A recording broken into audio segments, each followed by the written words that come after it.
Hello everybody, this is John Johnston from Corn Nation, reacting to the news of Wan'Dale Robinson officially announcing that he's put his name in the transfer portal.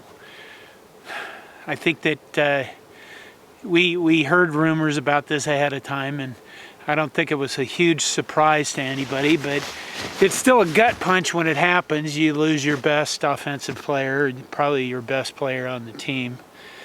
You know, after a year that was incredibly tough in a lot of ways beyond just sports, it really sucks. That goes without saying.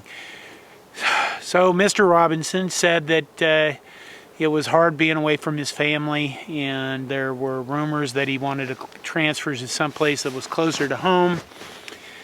And of course, because we're Nebraska fans, and every fucking thing that happens has to be a referendum about the program and Scott Frost and the general maledictions of life, and then we have to read more into it than Wan'Dale himself said in his tweet, which was, nicely done. It was one of those tweets that was, he enjoyed his time in Nebraska and wanted to thank his coaches, and he'd miss his teammates and things like that. I think we'll miss watching Wan'Dale in a Husker uniform. It'd be nice to say that there'd be a guy to replace him next season that maybe make that pain go away a little bit, but you kind of look out there on the horizon and you think, who the fuck is that? Because right now, it's funny, when Scott Frost was hired, we all looked at this and went, Scott Frost made that comment about the Big Ten having to adjust to him with regards to his offense. Well, there hasn't been a whole lot of adjusting being needed. We have, at this current situation, we have a quarterback who is like the worst in the FBS at throwing the ball more than 20 yards downfield. I'm a firm believer that Scott Frost's offense is fine. If we had receivers running open all over the place in the games we played. Maybe not against Ohio State, but you could see them all over the place open, and nobody either threw the ball to them or threw it over their heads.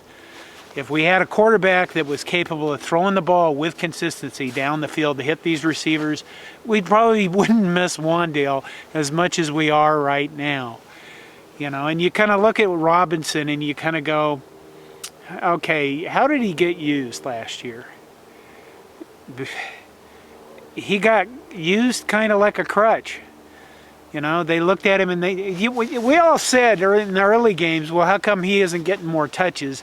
And then they responded to that by putting him in as an I-back and running him up the middle. Which, he isn't getting enough touches. Well, let's kill him then. Let's just run him right into the fucking 300-pound hog sitting in the middle of every Big Ten line. See how he handles that. I guess, in a way, you kind of look at that situation and you go, okay, this guy could be a slot receiver. Wasn't there a duck R thing that we all talked about with Scott Frost's offense where, he might fit right in that, where he's kind of the guy that swoops around, gets into space? But no, we're going to run him at I-back because we have Dedrick Mills and other guys we apparently don't trust. That's the other situation I don't really understand. We have Dedrick Mills. We don't know if he'll be back again next year yet. At least right now I don't know. We have Ramir Johnson. We had a bunch of other guys that were labeled as running backs on the team that apparently didn't get to see the field because, who knows why. They weren't ready? What the fuck? What? They had a pulse? What are you waiting for? I know I'm not a coach. I don't get to make that call. I'm not around those guys. You should trust in the process. I think somebody said that once. There could have been probably more guys there where Robinson was used more effectively as a receiver, but it's a little bit difficult to see him used as a receiver that was going to get him into the NFL if you don't have a quarterback that's going to hit him when he's open down the field. He was pretty productive when he was asked to be.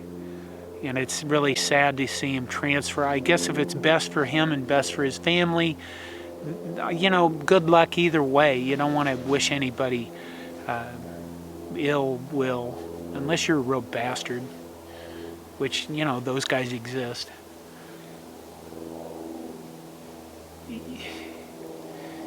You have some bright spots, I suppose. Xavier Betts looked good when he was on the field. We just got to transfer the best All-American FCS player out there that had a shit ton of receiving yardage and a shit ton of touchdowns, which sounds good if he can perform at the level we need in the Big Ten, and if somebody could throw him the ball. What else we got? You have to bring up these additional questions because of the transfers. I mean, you saw that, like Marcus Fleming, I believe it was a young freshman wide receiver, if I remember correctly, from the state of Florida, who put up a bunch of yards in the Northwestern game and then promptly disappeared. Nobody really knows from him, but he quit the team and ended up leaving before the year was even out, which is a situation you never want to see. The other problem you have is this. If you're going to be a championship team, it's pretty clear now that in college football that you have to be a person, or you have to be a coaching staff that can show that you're going to get players into the NFL. Right? That's why players are stacking on teams like Alabama and Clemson and Ohio State. You know, and I guess Oklahoma to a certain extent, or Notre Dame, because those teams have shown that they can just put players in the NFL. And that's where the best players want to go. Now, we're a long ways away from that, but if you can't show that to a 5-star, 4-star prospect, the best players that you can get, you're not going to get them. And I realize that we kind of need to build to where we're a bowl team first, and then become maybe better than that and win the West and maybe win the Big Ten. You know, I am getting ahead of myself, but I'm a hopeful guy. I think somebody left a comment that I am the human condition, where I am eternally hopeful and constantly disappointed. And you, sir, or madam, are, wow, talk about spot on. After reading that comment, I don't even need to go to counseling. I can just walk into counseling and go, this fucking guy on YouTube summed up everything. I don't need to pay you anymore, guy with a PhD probably. Anyway, where was I? Oh yeah, getting players into the NFL. You got to be able to recruit them. You got to be able to keep them. The other side of that coin is we've seen the transfer portal become a complete nightmare for a lot of teams. I don't know how many players transferred out of Northwestern and they won the Big Ten West. So this isn't just a Nebraska problem.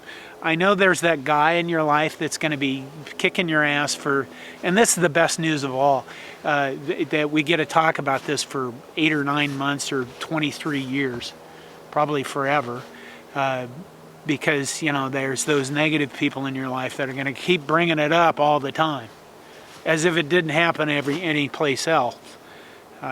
There have been a number of players transfer out of Nebraska, particularly in the last few years, but we have gone through coaching changes, and we've gone through a shitty year with a pandemic where we recruit a lot of players away from their families, and a lot of them just want to go home. So you kind of get this back and forth with that kind of shit. And the only way that it gets to be proven out is if Scott Frost can turn this football team into a winner. So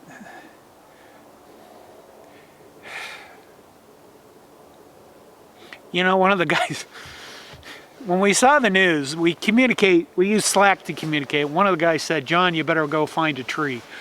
To which I replied, "Yes, I should go find a tree and sit beside it, talk about the ills of the world." And one other guy said something about the fact that no matter what tree I found, there had probably been a dog that pissed on it 100 times, and that just seems to fit. You know, I'd like to come out here sometime when I got good news for y'all. I suppose it'll happen. The basketball team almost won a game. They've stopped collapsing completely in the second half of games, and now they just lose. I guess that's improvement.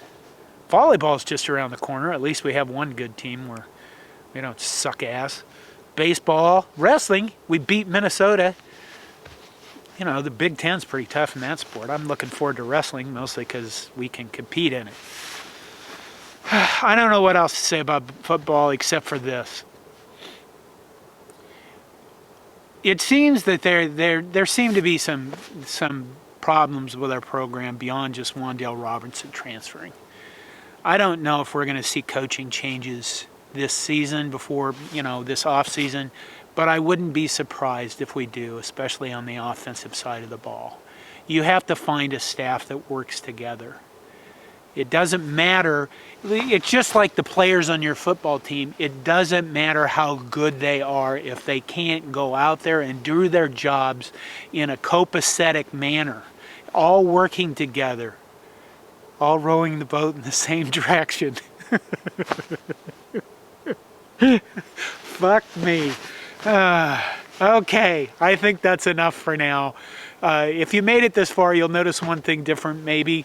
I'm not using my phone for this. I'm using my Fuji camera. So it's going to be different. It's going to be interesting to see how well this works. It turns out your phones don't like the cold very much and the batteries die like instantaneously. And I know my Fuji can handle the cold a lot better because I have batteries coming out of my ears. Okay, that's enough poop for now. This has been John Johnston, Coordination. I hope you're doing well. I hope that your holidays are going well. One more thing before I quit, and I said this on the Five Heart podcast. To me, the year 2020 isn't over yet. Tonight is the national championship. Normally, I don't celebrate the new year until that game is over. Because in the past when I was drinking, I would still be drinking, and then I'd want to quit drinking as a New Year's resolution, which would last like 3 days. Anyway, but I usually never started the new year until after the college football title game. I think this year so that we can conserve the year 2021, and maybe we just extend it out until we get through this pandemic. Maybe the year 2021 will never exist until we're in the all clear by fall. I don't know. If you're a date-minded person that has to worry about those things, you anal retentive son of a bitch. Anyway, thanks for listening. Go Big Red.